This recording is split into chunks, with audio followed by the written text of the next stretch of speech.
दोस्तों अगर आप क्लास 12 के स्टूडेंट हो और आपको 24 मार्च को यूपी बोर्ड के हिंदी का पेपर देना है और अगर अभी तक आपने हिंदी में कुछ भी पढ़ाई नहीं किया है तो सिर्फ आज रात जैसे मैं आपको बताऊंगा अगर आप इस तरीके से पढ़ाई करते हो तो आपको हिंदी में 90 प्लस स्कोर करने से कोई नहीं रोक सकता। मैं इस बात की 100% गारंटी देता हूं। जितने भी स्टूडेंट इस वीडियो को देख रहे हैं मैं आपको बोलता हूं मौका सबको मिलता है और आज के इस वीडियो में आपको मिलने जा रहा है और आपको इस मौके का फायदा उठाना है और चौका मारना है क्योंकि यूपी बोर्ड का सबसे नंबर 1 चैनल है। इस चैनल से पढ़ाई करके कई स्टूडेंट 90-95% स्कोर कर चुके हैं। अब बारी आपकी है। जितने भी स्टूडेंट इस वीडियो को देख रहे हैं मैं आपको एक एक क्वेश्चन को बताऊंगा किस तरीके से करना है, कैसे एक एक क्वेश्चन को सॉल्व करना है और कैसे आज रात पूरी तैयारी करनी है। लेकिन इसके लिए आपको ये 4 काम करना पड़ेगा। इस वीडियो को अंत तक देखना होगा, सिर्फ वीडियो देखकर नहीं छोड़ना है। जैसे मैं बताऊंगा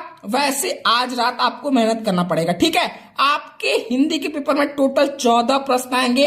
इन 14 प्रश्नों को कैसे सॉल्व करना है, कौन कौन से क्वेश्चन आएंगे, सब कुछ मैं आपको बताऊंगा, ठीक है। सभी प्रश्नों का जवाब भी मैं आपको दूंगा और समझाना भी मेरी जिम्मेदारी, लेकिन उन प्रश्नों का प्रैक्टिस करना ये आपकी जिम्मेदारी है क्योंकि एग्जाम हॉल में आपको जाना, ठीक है। आज रात जागना पड़े तो भी आप जागो क्योंकि ये 90 प्लस से सिर्फ आपका नाम रोशन होगा, आपके पेरेंट्स का भी नाम रोशन होगा, साथ में शुभम क्लासेस का। सबसे इंपॉर्टेंट बात है कि आपके पास सिर्फ आज का टाइम है तो आपको सीरियल वाइज अपने मन से तैयारी नहीं करना। मैं जैसे एक पैटर्न बनाया हूं, अगर आप इस तरीके से प्रश्नों को सॉल्व करोगे, इस तरीके से तैयारी करते चलोगे तो आप हिंदी को आज रात में बहुत अच्छे से फिनिश कर लोगे। सबसे पहले देखो मैंने 25 नंबर आपकी तैयारी के लिए बनाया है कि ये 25 नंबर आप सिर्फ इन 4 प्रश्नों को देखकर तैयार कर सकते हो। ये 4 प्रश्न कौन से हैं? देखो ये यूपी बोर्ड ने अपने वेबसाइट पर मॉडल पेपर जारी किया है। तो सबसे पहले एसआई पेपर आपके 2022 की बोर्ड परीक्षा में आपको देखने को मिलेगा, ठीक है। सबसे पहले हम लोग प्रश्न संख्या 6 देखेंगे और 6 को कैसे तैयार करना है। बारी बारी सभी प्रश्नों को समझ लो, फिर मैं जैसे बताऊंगा आप उस तरीके से एक एक प्रश्न को बहुत आराम से तैयार कर लोगे, ठीक है। देखो प्रश्न संख्या 6 में आएगा बहादुर अथवा पंचलाइट कहानी के उद्देश्य पर प्रकाश डालिए, अथवा में रहेगा ध्रुव यात्रा कहानी की कथा वस्तु अपने शब्दों में लिखे, ठीक है। तीनों कहानी में अथवा है, यानी सिर्फ आपको एक कहानी तैयार करना है। एक कहानी का किसी भी कहानी का उद्देश्य पर प्रकाश डालिए, तैयार कर लो, या फिर ध्रुव यात्रा कहानी की कथा वस्तु अपने शब्दों में लिखे, ठीक है। तो अगर कोई भी एक तैयार कर लोगे तो तीनों में ऑप्शन है, कोई एक ही करना है। तो यहां से सबसे पहले प्रश्न संख्या 6 आप जो भी आपके पास क्वेश्चन बैंक है सबसे पहले कोई भी कहानी एक बार अच्छे से तैयार कर लो, ठीक है। 5 नंबर सबसे पहले यहां से आपका तैयार हो जाएगा। फिर प्रश्न संख्या 7 रहेगा, यह रहेगा स्वपठित खंडकाव्य के आधार पर किसी एक खंड के एक प्रश्न का उत्तर दीजिए, ठीक है। अब देखो इसमें आपके जिले में जो भी खंडकाव्य है सिर्फ उस खंडकाव्य का जो मॉडल पेपर में क्वेश्चन जारी है, इस मॉडल पेपर का पीडीएफ लिंक भी मैं आपको डिस्क्रिप्शन में प्रोवाइड कर दूंगा। जैसे वीडियो खत्म होगा आप इसको डाउनलोड कर लेना। अब देखो जैसे जो भी आपके जिले में खंडकाव्य है, ठीक है, श्रवण कुमार खंडकाव्य के नायक का चरित्र चित्रण कीजिए या श्रवण कुमार खंडकाव्य के आधार पर दशरथ का चरित्र चित्रण कीजिए। जो भी खंडकाव्य आपके जिले में है वह क्वेश्चन इस मॉडल पेपर में जो 2-2 क्वेश्चन दिए हैं सिर्फ आप एक एक बार पढ़ लो, फिर अपनी भाषा में आप बनाकर बहुत अच्छे से लिख सकते हो, ठीक है। तो ऐसे आपका 10 नंबर बिल्कुल फ्री में तैयार हो गया। इसके लिए सिर्फ आपको एक एक प्रश्न तैयार करना है, ठीक है। प्रश्न संख्या 6 कहानी हो गया, प्रश्न संख्या 7 आपका खंडकाव्य हो गया। फिर सबसे पहले ये 2 क्वेश्चन को आपको फिनिश करना है। फिर प्रश्न संख्या 13 पर आपको आ जाना है। प्रश्न संख्या 13 आपका क्या है, ध्यान से देख लेते हैं। प्रश्न संख्या 13 है आपका पत्र, ठीक है। देखो पत्र बैंक में खाता खोलने के लिए बैंक प्रबंधक को आवेदन पत्र एक आएगा, एक आएगा प्रार्थना पत्र, ठीक है। तो मैंने आपको पत्र कैसे लिखना है, क्या उसका फॉर्मेट होता है, जैसे पत्र में जो विषय है वह सबसे इंपॉर्टेंट है, कैसे स्टार्ट करोगे, लास्ट में क्या लिखोगे, और 5 सबसे इंपॉर्टेंट पत्र मैंने आपको बताया, ठीक है। जितने भी स्टूडेंट इस वीडियो को देख रहे हैं सबसे पहले वीडियो को पूरा लास्ट तक देखना। डिस्क्रिप्शन में मैंने सभी वीडियोस का लिंक दिया है। आप पहले इस वीडियो को देखने के बाद उन सभी वीडियो को बारी बारी जैसे मैं क्वेश्चन वाइज बता रहा हूं उसके हिसाब से आपको खोलते वक्त पूरा ध्यान से देखना है, ठीक है। मैंने पत्र का वीडियो बनाया है, अगर आप वो वीडियो सिर्फ 15 से 20 मिनट का अगर आप उसको देख लेते हो तो अगर एग्जाम हॉल में कोई सा भी पत्र आए तो आप बहुत आराम से लिख सकते हो, ठीक है। और एक पत्र को आप लिखकर प्रैक्टिस कर लेना। तो प्रश्न संख्या 13 देखिए, बाद आपको तैयार करना है प्रश्न संख्या 14। प्रश्न संख्या 14 में देखो क्या क्या करना है। इसमें आपका रहेगा निम्नलिखित विषयों में से किसी एक पर अपनी भाषा शैली में निबंध लिखे। ठीक है, ना तो आपको पत्र को रटना है, पत्र का सिर्फ फॉर्मेट समझना है, ना ही आपको निबंध को रटना है। देखो निबंध सबसे इंपॉर्टेंट, देश में बेरोजगारी की समस्या, आतंकवाद की समस्या और समाधान, वृक्षारोपण का महत्व, विद्यार्थी और राजनीति, देश की समृद्धि और विकास में समाचार पत्रों की भूमिका। ठीक है, इसका भी वीडियो मैं डिस्क्रिप्शन में प्रोवाइड कर दूंगा कि आप निबंध को कैसे लिखें कि आपकी कॉपी और बच्चों से अलग लगे। ठीक है, जब भी निबंध लिखो कहानी की तरह नहीं लिखना है, कम से कम उसमें 4 से 5 सब हेडिंग लगाने हैं। ठीक है, कम से कम 4 से 5 सब हेडिंग। जैसे देश में बेरोजगारी की समस्या बता रहे हो तो इसमें आप बता दो कि इस बेरोजगारी से निजात कैसे पाया जा सकता है। तो ये पॉइंट जो रहेगा वह एग्जामिनर के लिए बहुत अट्रैक्ट करेगा। ठीक है, अगर कोई समस्या है उसका समाधान बता रहे हो, एग्जामिनर यही देखना चाहता है कि आप कितने क्रिएटिव हो। ठीक है, तो जितने भी स्टूडेंट देख रहे हैं, जो भी अभी तक तैयारी नहीं किए हैं, सबसे पहले आप इन 4 प्रश्नों को तैयार करो। ठीक है, निबंध और पत्र को एक एक बार पढ़ लो। कोई भी निबंध 2-3 आप उस टॉपिक पे थोड़ा थोड़ा पढ़ लो, क्योंकि निबंध आपको बनाकर लिखना है। और एक बात और, निबंध को 3 पेज से ज्यादा नहीं लिखना। ये नहीं कि आप 10 पेज में लिख रहे हो, पता चला 5-6 पेज में लिख रहे हो। और शुरुआत में निबंध कभी नहीं लिखना। ठीक है, ओके, निबंध लिखने के लिए आपको सोचना पड़ेगा। अगर शुरुआत का 1 घंटा खा गए तो बाकी क्वेश्चन छोड़कर चले आओगे। ठीक है, तो ये गलती आपको नहीं करना। सबसे पहले इन 4 प्रश्नों को आपको तैयार करना। ठीक है, 5-5 10 नंबर, 6 नंबर यहां से 26 और 9, 5-5 10 और 16 और 9 कितना हो गया 25। ठीक है, आपका ये 25 नंबर ऐसे तैयार हो गया। फिर आप सेकंड क्वेश्चन पे आओगे जो आपको तैयार करना है। सबसे पहले आप आ जाओगे प्रश्न संख्या 12 में। ठीक है, 12 में आपको क्या तैयार करना है। देखो 12 में क्वेश्चन जो बहुत कठिन नहीं है, बहुत सरल है। देखो आपका रस रहेगा, छंद रहेगा, अलंकार रहेगा। ठीक है, जैसे वीर रस अथवा हास रस का स्थायी भाव के साथ उदाहरण। देखो उदाहरण आपको रस का भी तैयार करना है, अलंकार का भी तैयार करना है और छंद का तैयार करना है। तो एक वीडियो मैंने आपको प्रोवाइड किया है कि रस छंद अलंकार, सिर्फ एक ही वीडियो में आपको 2-2 उदाहरण भी दिए। ठीक है, तो जैसे ही आप रस छंद अलंकार टॉपिक तैयार कर रहे हो तो उस वीडियो को अगर आप देख लोगे तो ये 6 नंबर आपका बहुत आसानी से तैयार हो जाएगा। इसमें इसी तरीके से आपसे बोलेगा कि वीर रस अथवा हास रस का स्थायी भाव के साथ उदाहरण अथवा परिभाषा लिखिए, श्लेष अथवा उत्प्रेक्षा अलंकार का लक्षण अथवा उदाहरण लिखिए, दोहा अथवा सोटा छंद का मात्रा सहित लक्षण तथा उदाहरण लिखिए। ठीक है, उदाहरण पर 1-1 नंबर रहेगा, तो उदाहरण आपको जरूर लिख कर आना है। ठीक है, फिर आप आ जाओगे प्रश्न संख्या 5 पर। प्रश्न संख्या 5 क्या है ये भी देख लेते हैं। ठीक है, प्रश्न संख्या 5 क्या है।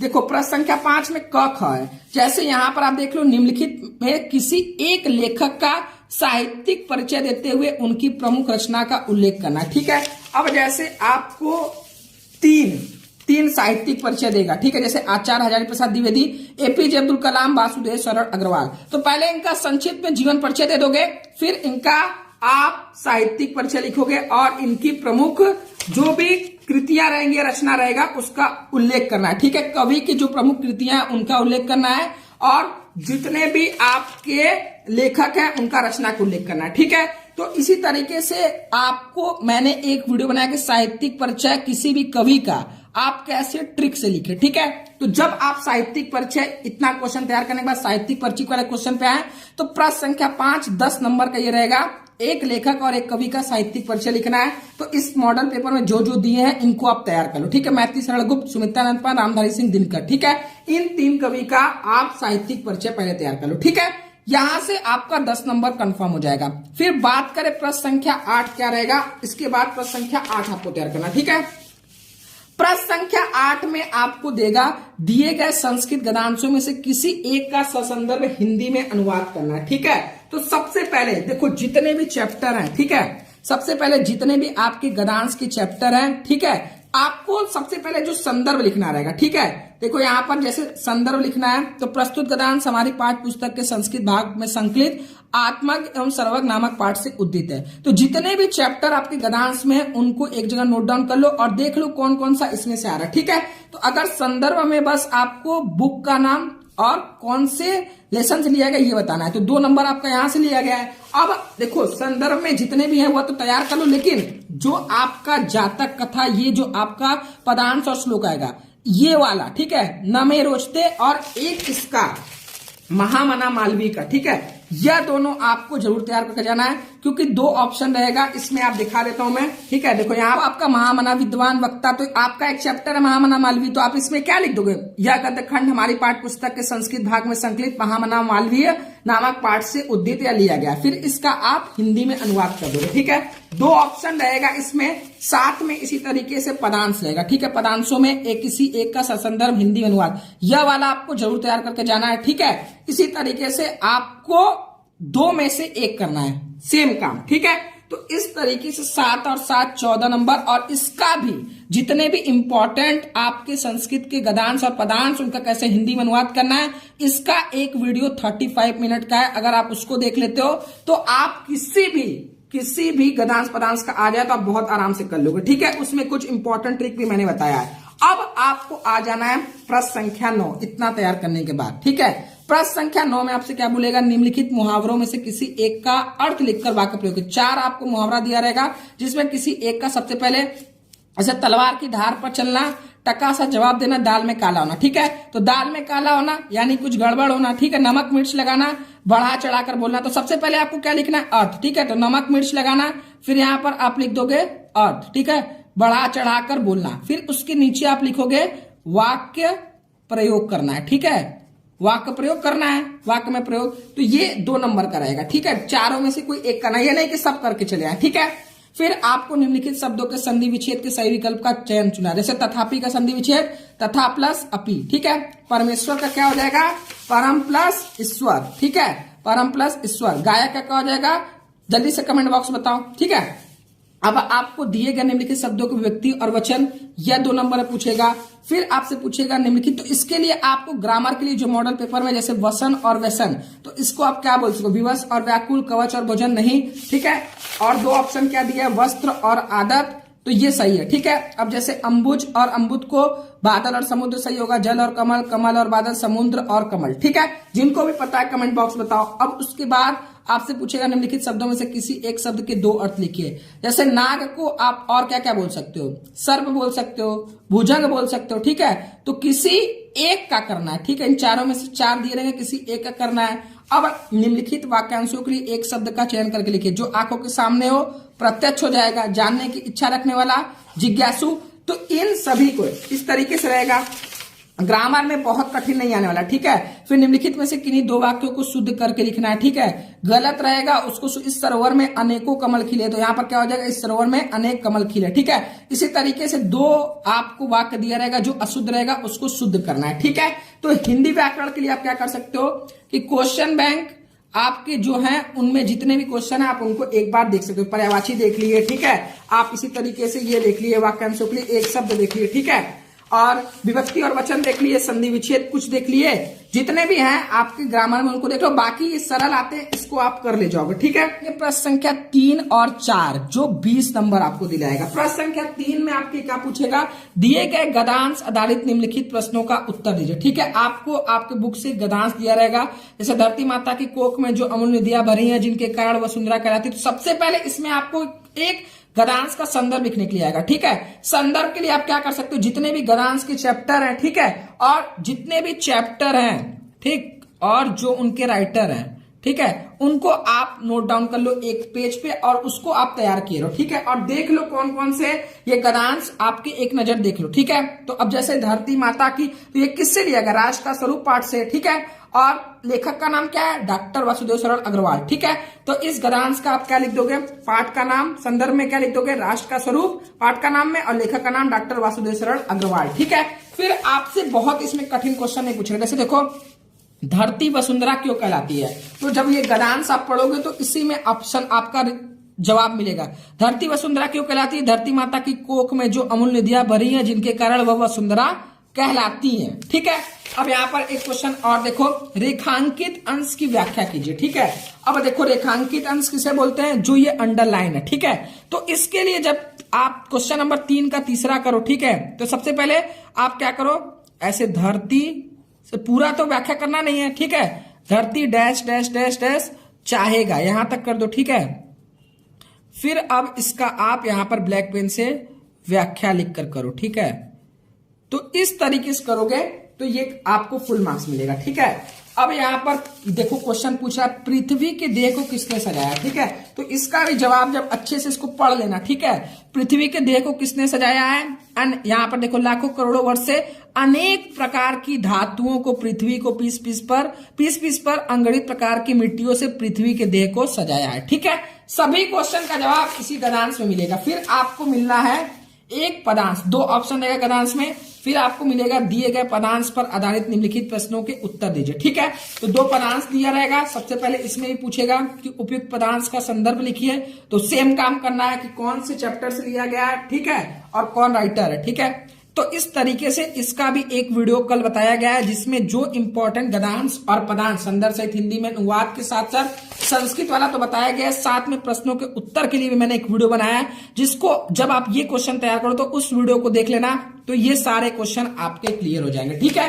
अब बात बच गया ये बहुविकल्पी क्वेश्चन का, ठीक है। तो बहुविकल्पी क्वेश्चन के लिए आपका 24 तारीख को पेपर है, तो मैं 23 तारीख की शाम को 9 बजे शुभम क्लासेस पर 200 क्वेश्चन का लाइव मैराथन क्लास दूंगा बहुविकल्पी क्वेश्चन का।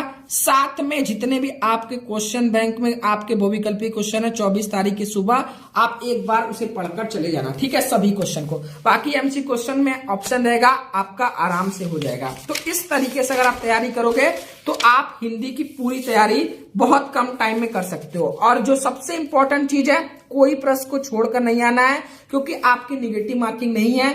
और एक प्रश्न पर ज्यादा टाइम नहीं देना है, कि ये नहीं कि पता चला निबंध पर आप 1 घंटा लगा दिए, बाकी क्वेश्चन छोड़ दिए, ठीक है। तो ये गलती नहीं करना है, करे सर हमें आ तो पूरा रहता लेकिन हम क्वेश्चन 2 मेरा छूट गया 10 नंबर का, ठीक है। तो ये बाद में रोना नहीं रोना है, इसलिए टाइम का मैनेजमेंट बहुत अच्छे से करना है। आपको हाईलाइट करना है इंपॉर्टेंट पॉइंट, ठीक है। सभी क्वेश्चन में जो भी आपको हाईलाइट करने लायक लगे उसको ब्लैक पेन से अंडरलाइन कर सकते हो, ब्लैक पेन से लिख सकते हो। कॉपी में कट पिट नहीं करना, और शुरुआत की कॉपी में तो बिल्कुल नहीं, क्योंकि first impression is the last impression, examiner पे गलत प्रभाव पड़ेगा, ठीक है। तो कॉपी में कट पिट नहीं करना और जल्दबाजी में नहीं लिखना है। जो भी चीजों को लिखना है बहुत आराम से और अच्छी राइटिंग लिखना है, ठीक है। और बहुत बढ़ा चढ़ाकर फालतू चीजें नहीं लिखना है, जो भी लिखना है टू द पॉइंट लिखना है, ठीक है। और डिस्क्रिप्शन में मैंने टेलीग्राम चैनल का लिंक दिया है, आपको उस पे ज्वाइन हो जाना है। मैं हिंदी की कुछ इंपॉर्टेंट पीडीएफ उसमें प्रोवाइड करूंगा।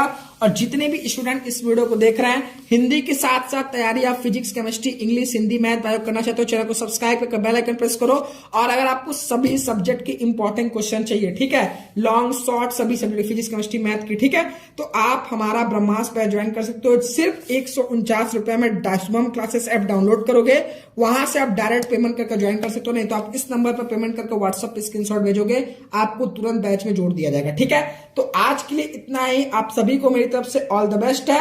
इस वीडियो को हर जगह शेयर कर देना, अपने सभी दोस्तों को शेयर कर देना, ताकि वो भी इस तरीके से तैयारी कर हिंदी में 90+ स्कोर कर सके। क्योंकि ये पहला पेपर, अगर पहला पेपर सबका अच्छा जाएगा तो इससे मनोबल बढ़ेगा, ठीक है। तो आज के लिए इतना ही, मिलते हैं नेक्स्ट वीडियो में, तब तक के लिए जय हिंद, जय भारत।